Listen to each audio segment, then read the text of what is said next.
Ok, bonjour chers abonnés. Pour ceux qui ne me connaissent pas, moi c'est Jando Avom et nous allons parler des 5 étapes pour mieux apprendre. Ok, dans le cadre de notre vidéo, nous allons vraiment vous expliquer toutes ces étapes. Mais vraiment avant d'en arriver là, j'aimerais vous parler des choses de base, très essentielles déjà, parce que il y a des gens qui se posent des questions, mais pourquoi est-ce que je n'arrive pas à comprendre le cours? Pourquoi est-ce que je suis embrouillé? Pourquoi je suis pas classé? Pourquoi j'ai des cours manquants? Pourquoi? Trop de questions et ça les apporte des difficultés à vraiment étudier. Donc, nous allons voir aussi d'abord ces points-là avant de parler des 5 étapes pour mieux apprendre. Ok. Donc, vraiment, il y a d'abord la ponctualité.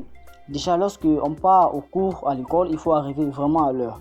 Parce que quand on arrive à l'heure, ça nous permet déjà de se connecter avec l'environnement et en plus d'être avant le professeur pour éviter les embrouilles, le stress et tout et tout. Donc, lorsqu'on est avant le professeur en classe, vraiment, c'est bien, on est posé, on a le temps de mieux se préparer, de mieux sortir le matériel qu'il faut déjà sur la table et nous sommes prêts à prendre le cours.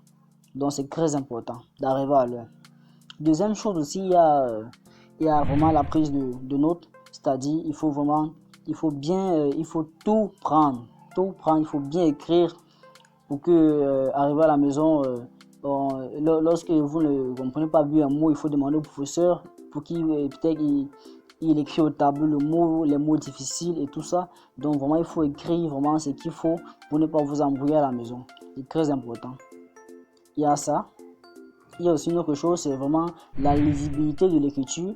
Ça veut dire que l'écriture doit être vraiment lisible, très lisible même, pour que vous n'ayez pas de problèmes à la maison, pour regarder qu'est-ce que ça veut dire, mais qu'est-ce que ça signifie, et tout ça, qu'est-ce que c'est. Donc vraiment, c'est très important déjà d'avoir une écriture bien lisible, parce que ça va aussi vous faciliter la tâche à la maison.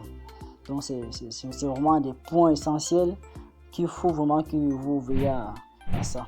Donc, ok, nous allons voir maintenant, on va parler des 5 étapes déjà. Donc, la première étape déjà d'étude, c'est quoi? C'est avoir un emploi de temps. Ça veut dire que vous avez déjà au préalable un emploi bien établi pour que à l'heure d'étude, vous n'êtes pas embrouillé. Ça veut dire que si vous avez décidé d'étudier par exemple à 18h, donc à 18h, vous devez être sur la table en train d'étudier.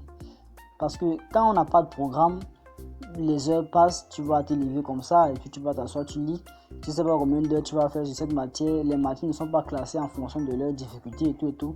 Tu n'es pas vraiment embrouillé. Tu vas prendre une matière de mathématiques par exemple. Tu dis tu vas lire 30 minutes. C'est un peu pas donné.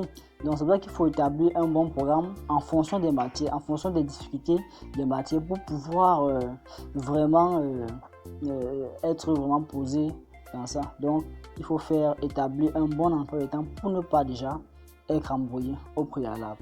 Donc c'est très important. La deuxième étape, après avoir fait l'emploi de temps déjà, donc on sait à l'heure qu'on va étudier. Maintenant, il faut avoir le nécessaire pour étudier. Par exemple, dictionnaire, des brouillons et tout ça, les fiches, ou bien le tableau, ça dépend. Il faut avoir un milieu où c'est calme déjà pour vraiment bien étudier. Le milieu, c'est très important. Parce que lorsque on est dans un milieu où il y a les bruits, il y a ça, il y a ceci, on ne peut pas se concentrer. Pourtant, lorsque on est bien préparé pour bien étudier, franchement, et où il y a le calme et où c'est bien, c'est aisé, il n'y a pas de problème. Donc déjà, c'est une étape de base, vraiment. Troisième étape, on a vraiment, lorsque on est en train d'étudier, il faut prévoir des fiches. Les fiches, c'est où on met les définitions, les mots-clés en fait, du chapitre. Ça nous permet de parcourir en fait le chapitre, de juste mettre l'essentiel et mieux se rappeler. Donc c'est aussi une très bonne étape. Donc on peut étudier et puis mettre l'essentiel dans la fiche pour pouvoir maintenant mémoriser. De temps en temps, lorsqu'on est dehors, c'est plus facile à lire que d'avoir un gros bouquin sur les mains. Donc il y a ça aussi. Donc quatrième étape là, c'est de se poser des questions. de se dire qu'est-ce que j'ai étudié, d'essayer de voir dans l'ensemble qu'est-ce que j'ai compris, en fait, de se poser cette question. Qu'est-ce que vous avez compris dans tout ce que vous avez fait? Donc, si vous êtes incapable de vous dire, de vous-même vous redire ce que vous avez fait, c'est que vraiment, c'est que vous n'avez rien fait. C'est que franchement, vous n'avez rien fait et ça n'aura servi à rien. Donc, c'est une étape capitale de se demander qu'est-ce que j'ai retenu, de quoi on parlait quand je lisais la matière qu'on lisait. Il s'agit de quoi? Qu'est-ce que j'ai compris? Donc ça, c'est une étape qu'il faut vraiment mettre sur point.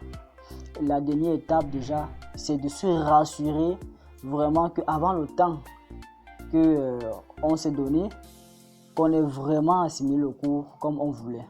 Ça, et qu'on ait compris, qu'on ait vraiment pu atteindre notre objectif. Parce que ça ne sert à rien de venir s'asseoir sur table, étudier, et puis à la fin, on n'a pas d'objectif, on n'a pas atteint notre objectif, et puis on est là, on a lu, on est comme ça, on ne sait même pas ce qu'on a fait, et puis on n'a même pas fini de faire ce qu'on s'est dit dès la base, en fait c'est ça.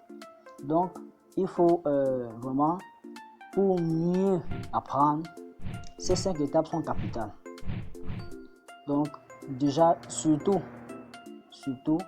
se demander qu'est-ce que j'ai appris. Donc, c'est très important. Ne quittez pas de la salle d'études sans vous poser cette question. Qu'est-ce que vous avez appris?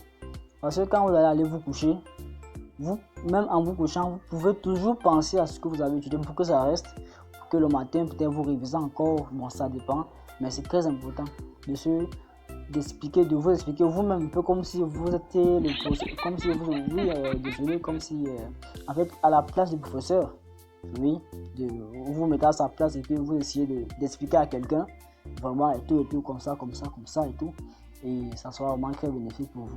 Donc, il y a une prochaine vidéo qui va arriver, et là-bas, je vais vraiment vous apprendre comment faire une fiche de lecture, c'est très important. Une fiche de lecture, je pense. Il y a des gens qui ne savent pas le faire.